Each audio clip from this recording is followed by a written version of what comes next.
Selamat pagi anak-anak. Masih semangat untuk mengejar sebuah cita-cita?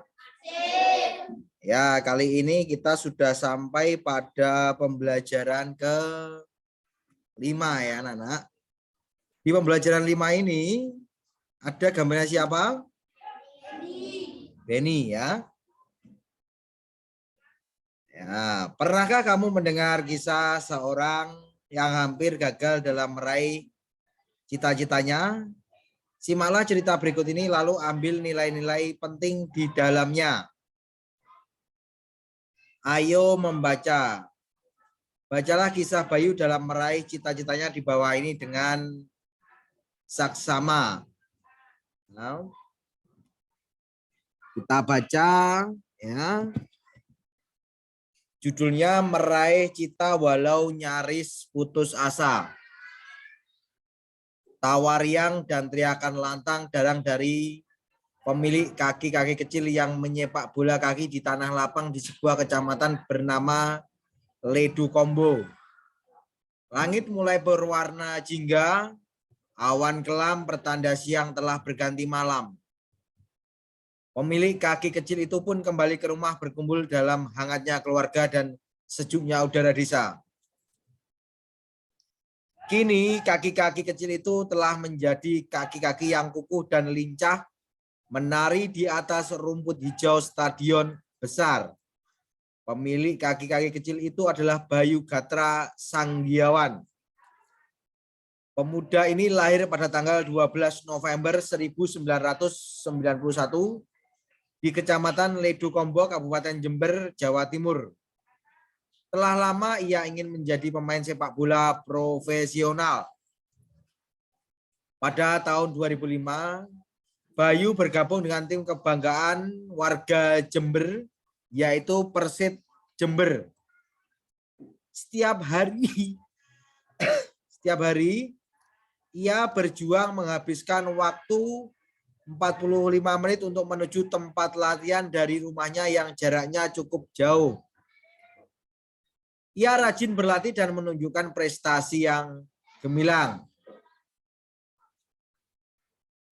Dari Persib Jember, Bayu pindah ke Persekap Pasuruan sebelum akhirnya ia berhasil masuk tim PON Pekan Olahraga Nasional Jawa Timur untuk berlomba di PON 2012 di Riau. Akan tetapi kemudian ia mengalami cedera lutut parah saat prestasinya sedang gemilang. Cedera itu hampir membuatnya putus asa hingga ingin berhenti bermain bola. Namun doa dan dukungan dari keluarga membuat tetap bersemangat.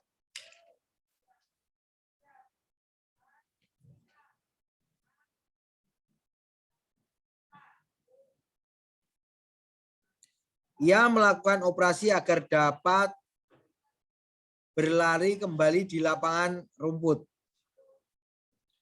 Setelah mulai pulih, ia meningkatkan porsi latihan agar untuk mengejar ketinggalannya. Kerja keras dan kegigihannya membuahkan hasil. Bayu pun kembali tampil hebat di lapangan hingga membawa timnya menjadi juara. Ya. Dalam cerita di atas, bacaan di atas, nama pemuda tadi siapa? Bayu siapa? Sanggiawan. Dia lahir di mana?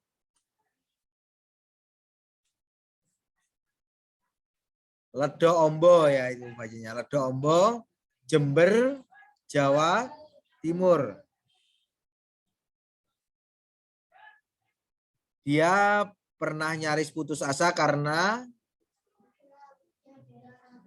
cedera lutut parah di saat prestasinya sangat gemilang ya. Tetapi dia tetap bersemangat dengan adanya dukungan dari keluarga. Ya, sampai sini mungkin dari bacaan di atas ada kata-kata yang belum paham atau belum mengerti artinya bisa bertanya.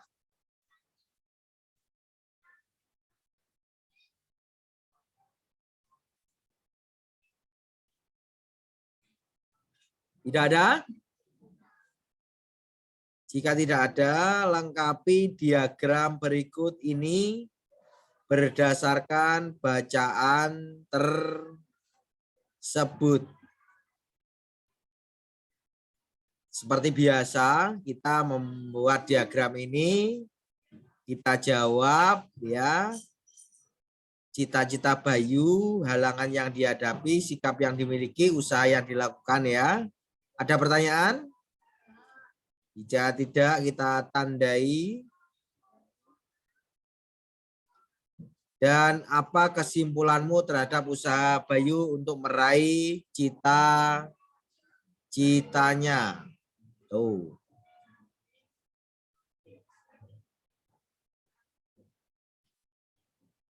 Tidak ada yang mustahil jika kita berusaha. Demikian yang dilakukan oleh Bayu untuk meraih cita-citanya.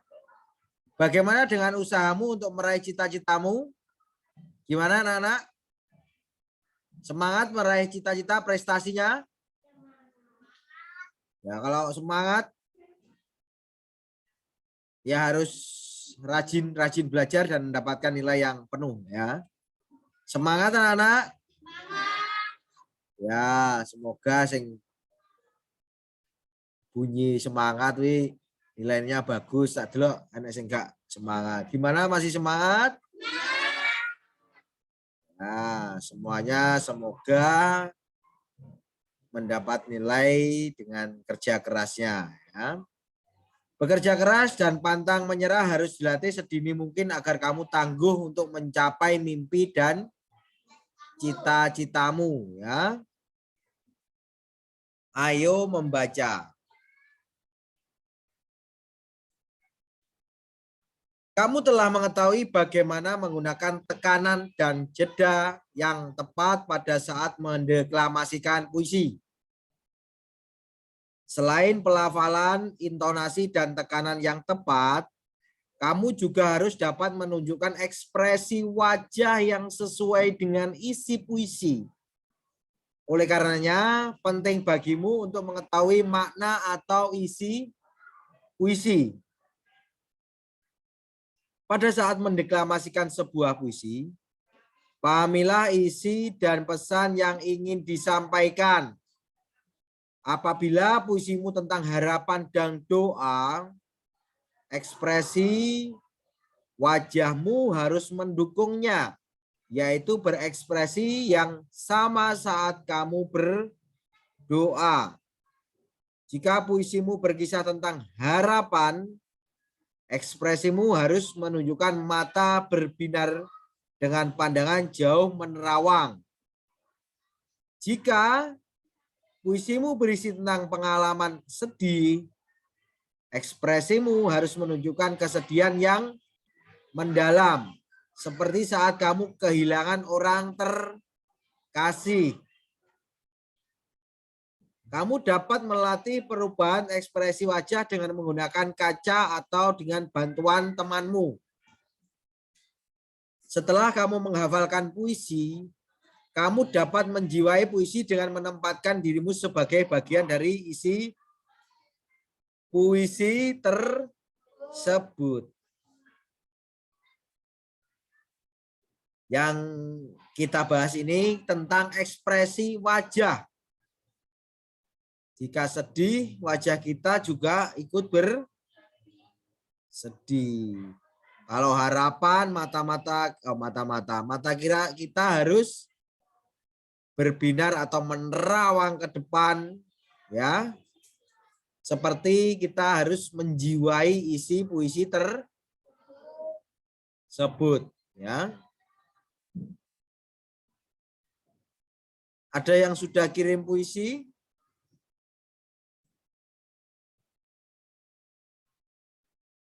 Belum? Yang puisi kemarin apa? Laskar Pelangi ya.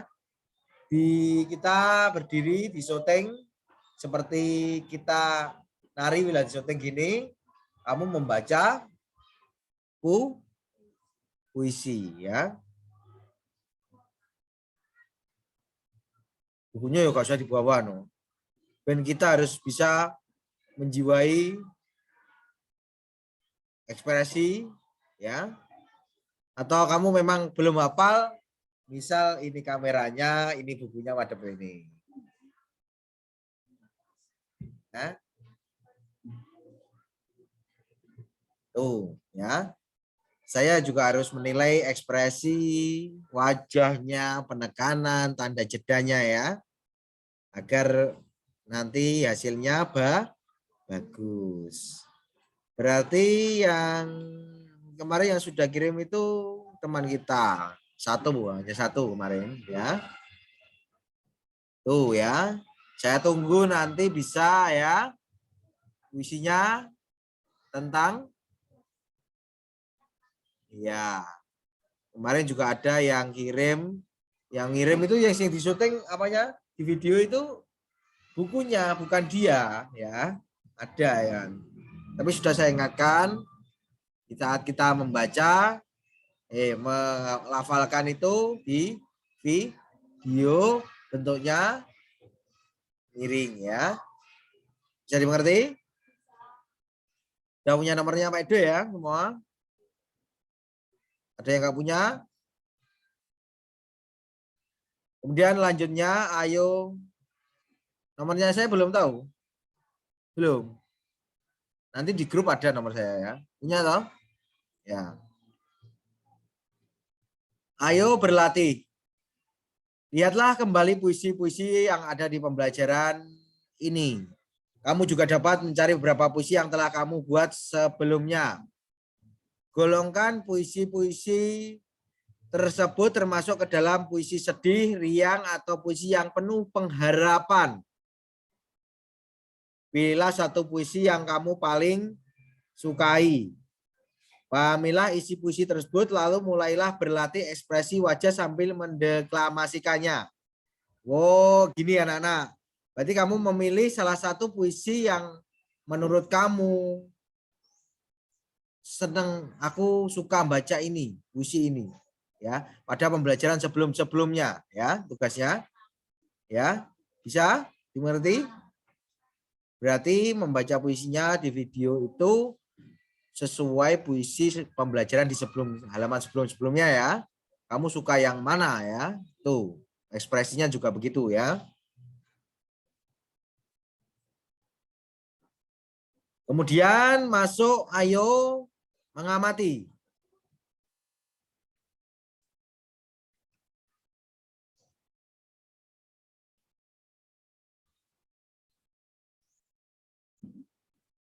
Setiap agama memiliki kekhasan dan keunikan pada tempat ibadahnya. Kekhasan dan keunikan dipengaruhi oleh fungsi dan budaya masyarakat sekitar yang menggunakannya. Amatilah berbagai tempat ibadah yang ada di daerahmu. Carilah informasi tentang apa saja dan kapan saja tempat ibadah itu dimanfaatkan oleh umatnya. Untuk kita tandai, untuk nama tempat ibadahnya kita dikodai, tapi nggak usah digambar, ditulis aja. Yang pertama apa? Kamu tulis masjid. Kegiatan keagamaannya apa?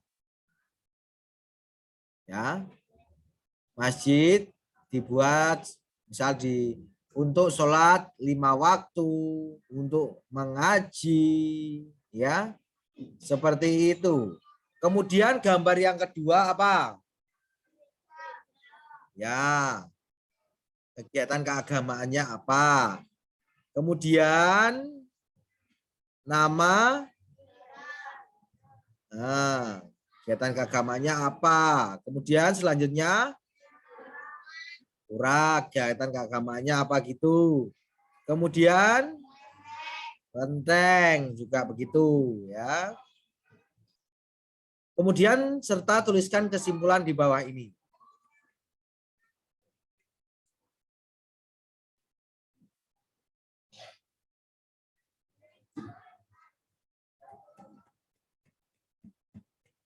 Kemudian ayo berkreasi.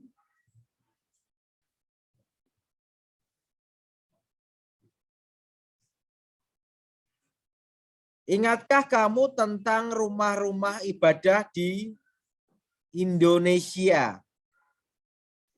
Tentu kamu telah mempelajari bagaimana umat beragama tersebut menggunakannya. Kali ini kamu akan membuat sebuah karya seni rupa tentang perayaan keagamaan dan rumah ibadah sebagai objeknya dalam bentuk montase. Montase itu apa, Nana?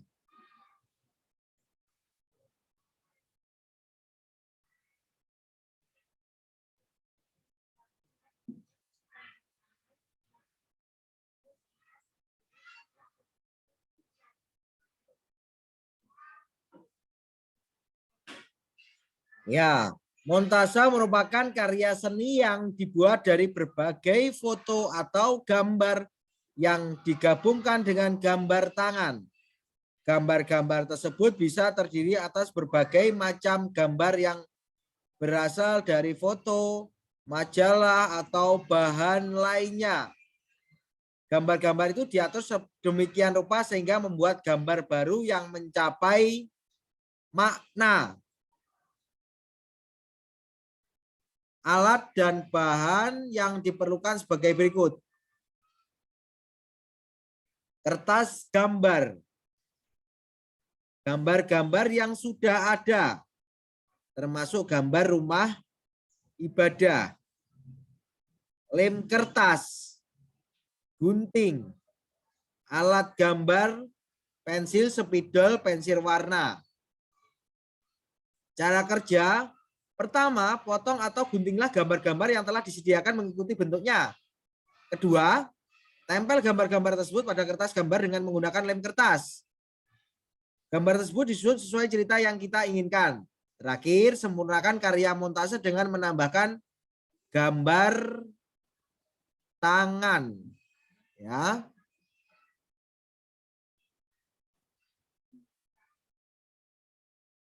Perhatikan contoh beberapa montase berikut. Montase itu yang gambar paling belakang.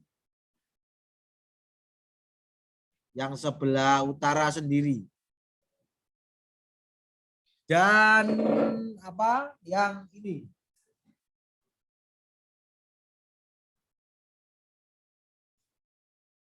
Ya, ini mobilnya. Ini ada gambar-gambar ini. Terus ditempeli gambar dari kertas lainnya, misalnya ukuran atau gambar ditempeli buku-buku. Dan juga ini TPI. Ya. Kemudian bisa kamu hias lagi. Tempel-tempelan. Ya.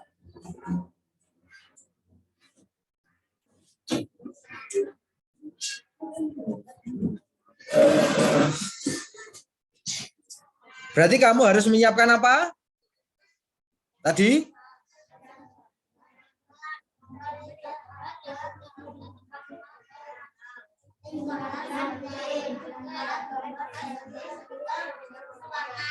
Ya, itu ya anak-anak. Cara pengerjaannya?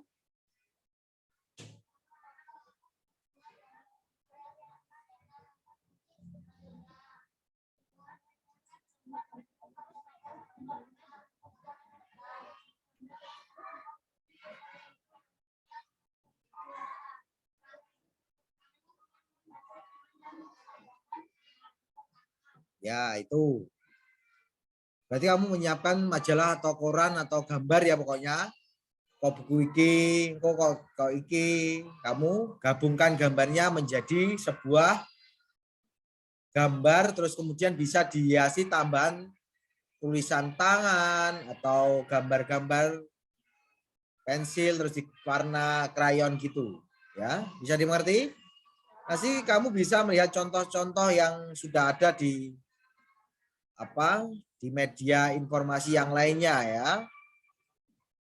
Sampai sini mungkin ada yang tanyakan? Untuk tugas montase seperti biasa kita apa? Kita video untuk pengerjaannya ya. Seperti kemarin apa? Membuat apa? Kolase ya. Tidur gini ya anunya, videonya ya. Seperti itu ya. Sampai sini ada yang tanyakan? Tidak ada ya, tetap semangat untuk mengejar sebuah cita-cita ya. Nah, sekarang bisa untuk dikerjakan.